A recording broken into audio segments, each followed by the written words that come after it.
video is to discuss some of the takeaway recommendations that I have for you guys, really to take what you learned from the 7-Day Health Reset and apply it to your everyday life to create your long-term healthy lifestyle. And just as a side note, if you guys found this really beneficial and you think that health coaching is something that you would benefit from, I do offer one-on-one health coaching just in case there are some specific health goals or issues or concerns, struggles that you guys ever do have and you think you would benefit from sessions specifically with me on an ongoing basis. I would love to tell you a little bit more about my program. In addition to that, I do have a couple courses coming out over the next couple months, which are going to be sort of similar to what we did, but they have a little bit more structured learning and kind of exercises for you guys to apply some of what you're learning every week. So just stay posted for more on that.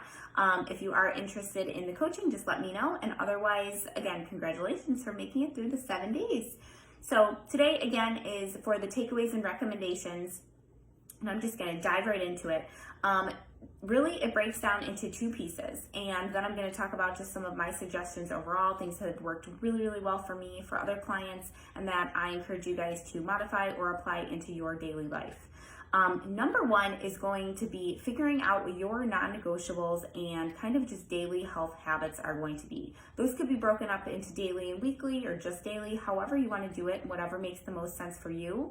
Non-negotiables, as I've explained before, and I did link to some of mine in the post below this one, are really things that are kind of requirements for you to do to maintain a healthy lifestyle and to keep you kind of feeling your best mentally and physically. So the definition of non-negotiables in my mind is something that you would not go without doing.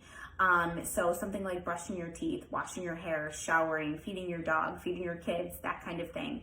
It's really not a question if you do it or not. So coming up with a list of these types of things that you're going to do, like I said, either on a daily, weekly basis, just to really keep you on track with your healthy lifestyle is super important. And with both of these pieces I'm going to talk about, I really suggest you actually making this list, whether it's in the notes in your phone or in a notebook that you look at regularly, so you can reference back to it and modify it as needed when you figure out, what's working for you and what isn't. That is really how I have created this for myself, and what I'm sharing with you guys is taking bits and pieces over many, many years and many approaches and plans and putting together what specifically works for me. And now that I've gotten to that point, I'm sharing it with you guys so you can kind of do the same. And then the next piece of this, like I said, two pieces, the non-negotiables and then the food rules. And I call them food rules just because really I'm not sure what else to call it.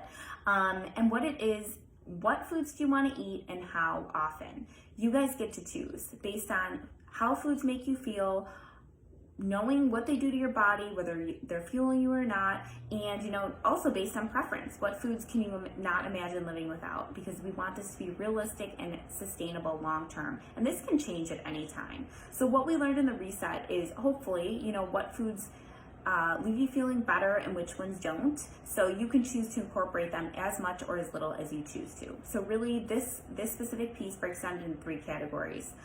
One is what foods do you want to eat in the majority of your diet? So that's like the 80 to 90%.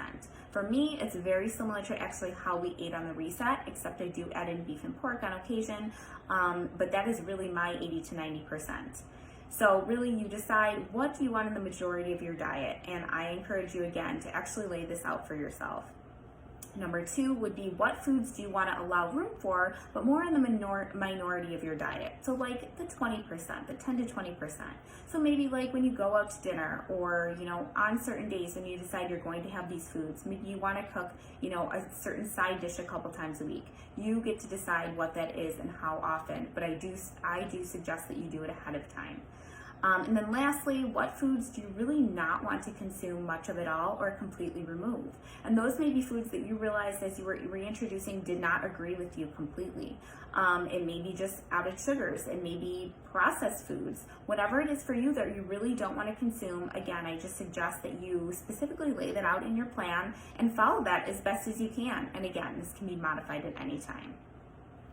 So in addition to those, I do have some specific takeaway suggestions that I have found beneficial for other people as well as myself that I want to share with you guys as well. You have heard me talk about many of these, but I want to just offer them again as somewhat of a reminder.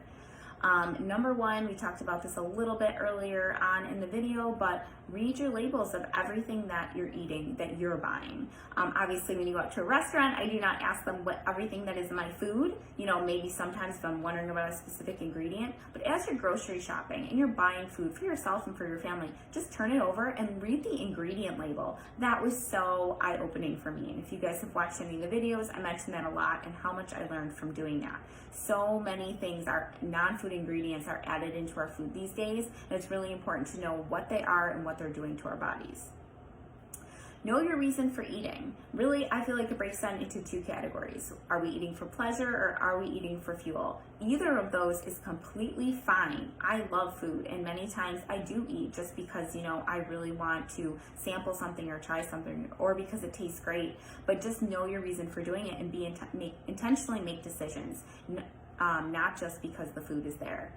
And then process and feel your emotions without food first. So, many of us, we grow up and we think of food as our comfort, as our, we're stressed, we're angry, and even drinks. It's initially just kind of what we go for. We want to numb out that feeling or avoid it. So it's kind of a habit that we have created over time.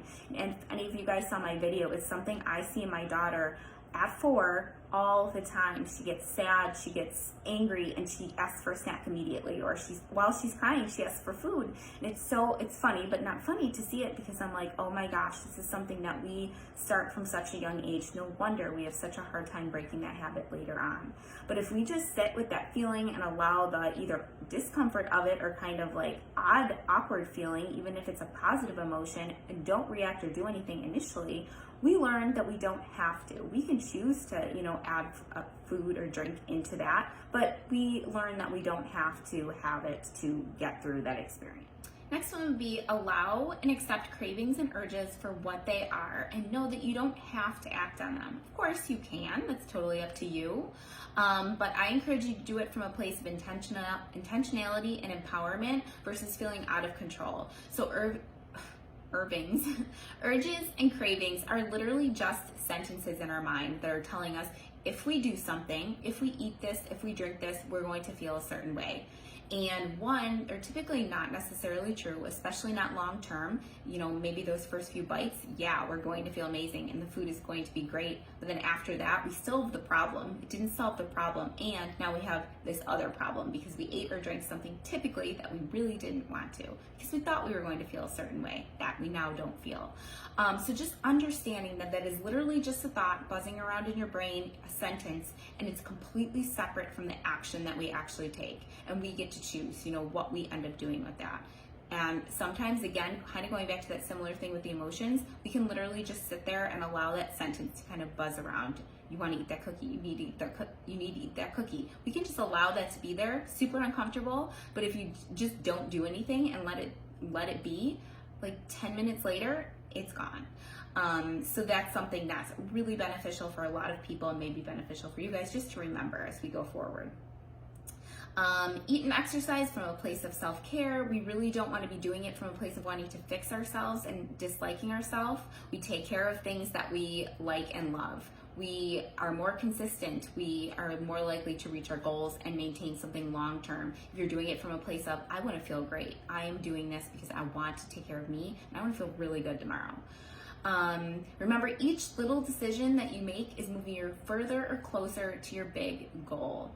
And lastly, if I could leave you guys with literally one thing after this reset, is to take everything you learned and to make intentional and informed decisions for you. You get to make the choice what you eat, what you do on a daily basis based on you and your goals. Many times, we see other people doing certain things. We think that it's normal and that is what, we should be doing. It should be fine to do those things. But I heard this quote from Brooke Castillo's podcast, who I talk about all the time. And it's, if you go with the crowd, you struggle with what the crowd struggles with. And it was her podcast episode about normal eating, which I was literally laughing out loud. I don't know if anybody else would be, but she was just talking about how when you work in an office, there's snack time and everybody has snack time at 2:00, and it's kind of like, it doesn't matter if you're hungry, you just do it because that's what you do. Or like you go to the movies and everybody has a bucket of popcorn and that's just what you do because it's normal. But if you think about that, you get to choose if you do it. You get to choose if you do it and how much. And I'm not saying you should choose not to, because I absolutely partake sometimes. But if it's not helping you reach your goals, we always have that choice, and we don't just have to do it because everyone else is doing it. So these are some takeaways for you guys. I really hope you got a lot of benefit out of the reset. I know I heard from many of you that you did and that you're feeling great, and I'm just so excited